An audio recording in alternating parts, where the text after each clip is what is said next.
Mislata va celebrar la festivitat de la Mare de Déu dels Àngels, la patrona de la ciutat, el passat dilluns 27 d'agost. Va significar la fi de les festes patronals del municipi i es va celebrar al Mundial ple d'actes molt tradicionals. La clavària que porta el nom de la Verge va ser l'encarregada d'organitzar totes les cites d'aquesta gran festivitat. Després de la nit al baix i guitarrà, la despertar dels clavaris i la mascletà, li va succeir una missa al migdia també en honor a la Mare de Déu dels Àngels. La nit del ball s'allargava una miqueta perquè som molta gent i tots volen que es cantem i la veritat és que va ser una nit llargueta però molt bona, molt bona.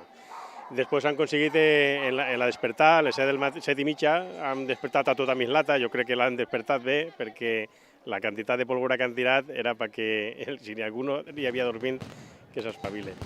I després han fet la missa allà i la disparar tradicional que fem. Això també ha sigut molt bona, molt intensa i jo crec que enguany han deixat el llistó ben alt. El dia va continuar per la vesprada amb l'entrada de la Murta, un acte on els clavaris recorren l'itinerari de la processió per repartir aquesta herba aromàtica. A més, els clavaris van aprofitar per repartir horchata a tots els veïns de Mislata que van assistir a l'acte. L'entrada de la Murta va estar acompanyada per les veus dels cantaors que van assistir a la nit del Baix, dedicant cada vers a la gent del poble.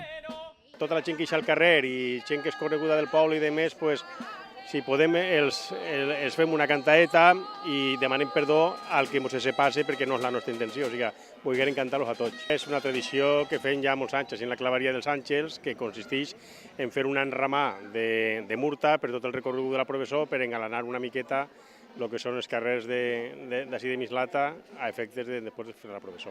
I de pas convidem a tota la gent a una horchateta que en el temps que fa bon profit. L'entrada de la Murta va preparar el terreny a la posterior processó, que va fer el mateix recorregut pels carrers de Mislata. La processó va eixir a les 9:30 de la nit amb la imatge de la Mare de Déu dels Àngels. La Verge va ser traslladada des de l'església dels Àngels, acompanyada en tot moment pels clavaris i pel so del volteig manual de les campanes. Abans de començar la processó, una parella va oferir la seva veu en honor a la Verge des del balcó presidencial de l'Ajuntament. Antonio Navas, que pertany a la coral Ramon Cercós, va ser el tenor d'aquesta parella. La processó la van encapçalar músics de Taball Dolçaina i va estar formada pels clavaris, representats de l'Ajuntament com l'alcalde i diversos regidors i regidores, agrupacions veïnals i regionals, a més de les diverses comissions falleres de Mislata. Al final de la processó estaven els músics del Centre Instructiu Musical de Mislata, amb percussió, vent, metall i madera.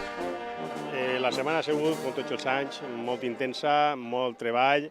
Els clavaris s'han pegat un bon curro de faena, però la veritat és que ho han fet amb molta alegria i nosaltres treballem tot l'any per això, per estar en la festa, per viure la festa popular de Mislata i amb molta alegria ho han aconseguit.